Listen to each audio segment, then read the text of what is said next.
Halo, ketemu lagi dengan Om Begawan. Tetap di Ngompol. Oh iya, saya baru aja nih ketemu sama ownernya Sewo TV, Mas Alip. Wah, saya banyak dapat masukan bagaimana untuk tetap menyampaikan sebuah kebenaran kepada masyarakat, mencerdaskan masyarakat untuk melek politik, paham tentang politik, jadi masyarakat bisa tahu, tidak ketinggalan. Nah, ini saat ini saya mau ngomongin politisi yang dulu ada di PKS dan sekarang eksodus pindah ke Gelora.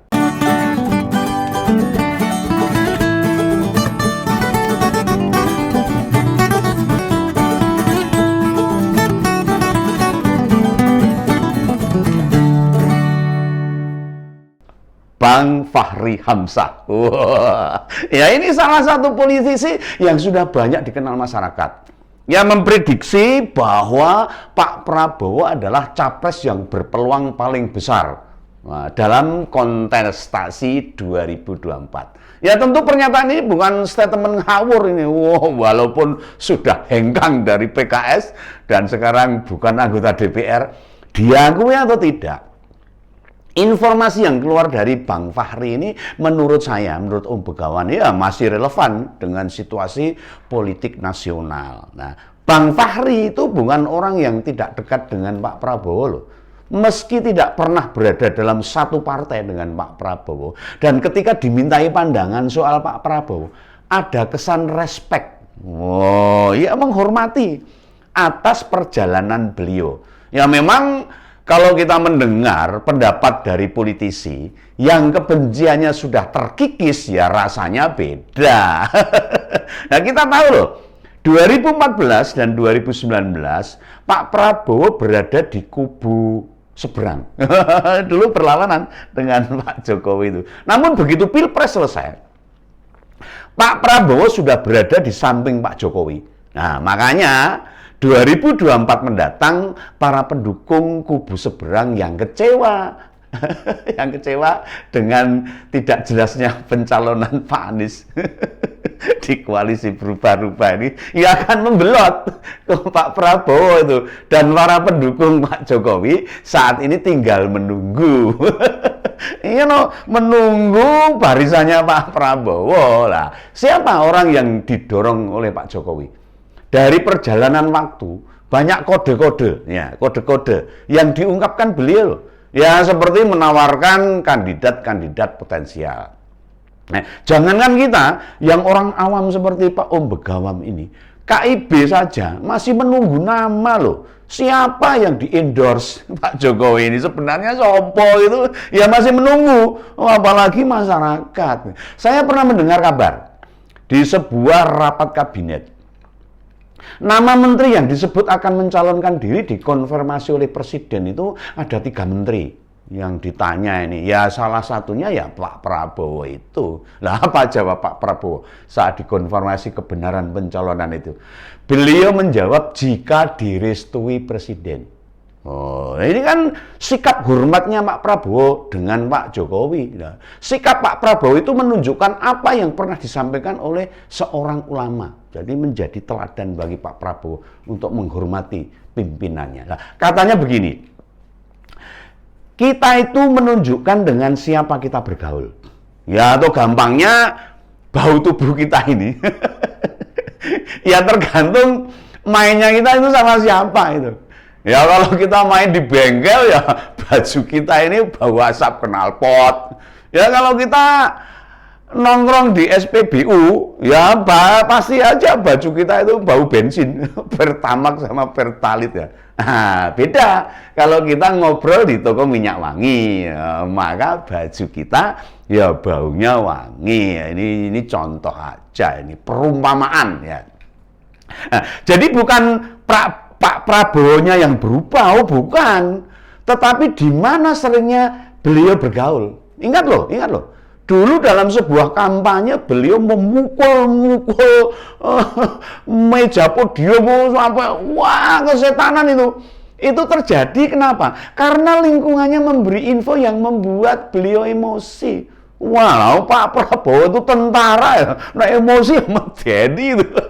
Nah sekarang lihat saja Pak Prabowo itu, performnya Pak Prabowo, face-nya itu lebih sering tersenyum kan. Bahkan tertawa lepas saya, Begawan itu tertawa ya lepas gitu loh. Bandingkan dengan Pak Anies sekarang ini, senyumnya ya lepas dengan senyum dipaksa ya. Kelihatan loh itu kalau senyum itu kok kepeksa gitu loh. Ya jangan dikira jadi boneka yang didorong-dorong jadi capres itu tidak capek, wis capek ora nyaman lah. Orang-orang yang punya ambisi ya akan kesulitan menempatkan kelegaan hatinya di hadapan publik, itu sangat sulit. Kelihatan tidak nyaman begitu loh. Tidak membawa beban serta enjoy dalam setiap kesempatan itu susah. Nah, dulu Pak Jokowi pakai baju putih, membagikan kaos atau buku, menemui warga di tengah malam itu dibilang pencitraan. Wah, nah sekarang itu semua kan masih dilakukan oleh Pak Jokowi. Ya coba, mana yang nyebut-nyebut pencitraan?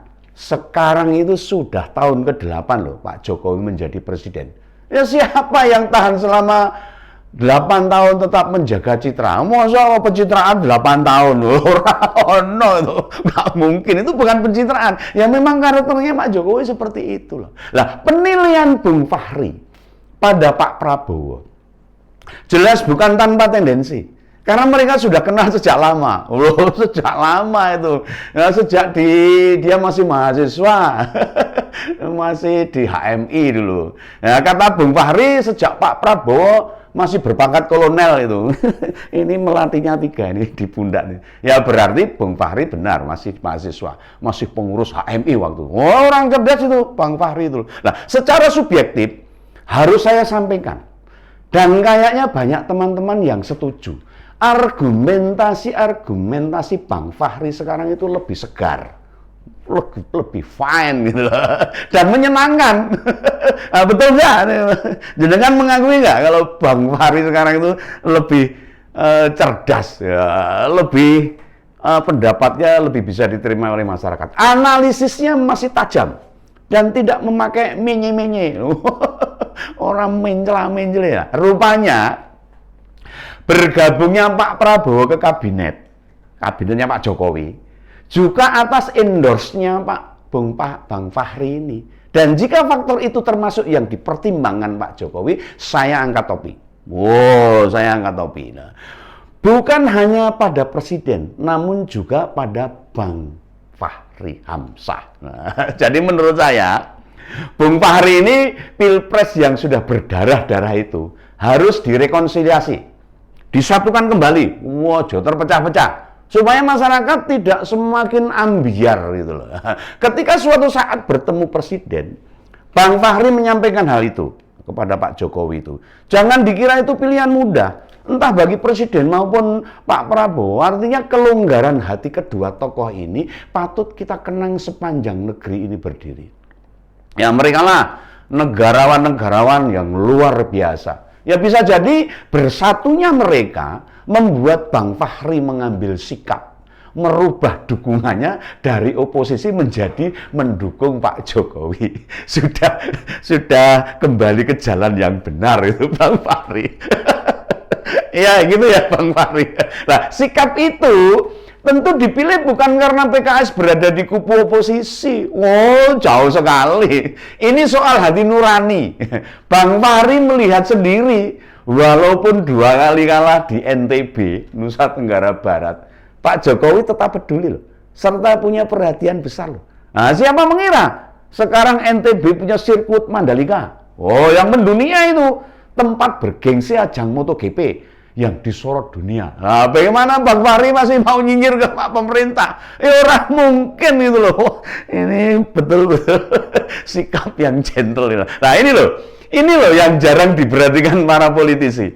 Asal kebencian sudah mendarah daging, apapun kebaikan yang dilakukan tetap saja tidak dianggap. Nah, bisa kita bayangkan. Andai kata Pak Prabowo menolak tawaran Pak Jokowi menjadi menteri di kabinetnya, dan di tahun 2020 kemudian COVID melanda Indonesia, pasti ruang itu jadi ajang pertarungan baru. Oposisi merasa masih kokoh, bukan malah membantu pemerintah untuk menghentikan COVID, menangani COVID, malah terus menyalahkan. Dan bagi Bung Fahri, hikmah bergabungnya Pak Prabowo sewaktu menghadapi COVID, negara ini bisa fokus. Nah, iya, termasuk munculnya Omnibus Law. Ya, regulasi ini kan juga disorot itu di banyak negara demokrasi. Sebab buruknya Omnibus Law ini menurutnya maunya eksekutif. Oh, ini jadi karepe pemerintah ini menurutnya bahasa kerennya eksekutif heavy. Lah faktanya bisa kita lihat di masa COVID pemerintah bisa mengatur ekonomi lebih kuat dan speednya jalannya tinggi sekali. Nah, makanya begitu pandemi mereda, Indonesia termasuk salah satu negara di dunia yang pertumbuhan ekonominya bisa jadi contoh untuk negara-negara yang lain. Nah, ini pula prediksi saya ini, prediksi Om Begawan ini, yang membuat Bang Fahri tidak banyak berbicara soal Omnibus Law. Tingkat kemanfaatannya lebih besar dari madaratnya atau kerusakannya. Nah, bisa jadi saat semua sudah kembali normal, suara Bung Fahri tentang undang-undang ini bisa kembali lantang. Nah, dan itu sah-sah saja menurut Bung Fahri. Ya, saya dukung gitu. Nah, makanya akhir-akhir ini lebih banyak mencari tayangan wawancara terbaru Bang Fahri. Ya agak malas menonton debat di TV karena waktu yang diberikan biasanya tidak banyak. Nah, dan jadinya argumentasinya Bang Fahri ya tidak tuntas. Orang itu jelas gitu lah. Nah, kebetulan salah satu media besar di Indonesia menampilkan podcast khusus dengan Bang Fahri ini. Ini yang bikin saya menikmati berbagai pikiran-pikiran Bang Fahri yang sangat menyenangkan, itu, sangat mencerdaskan itu loh.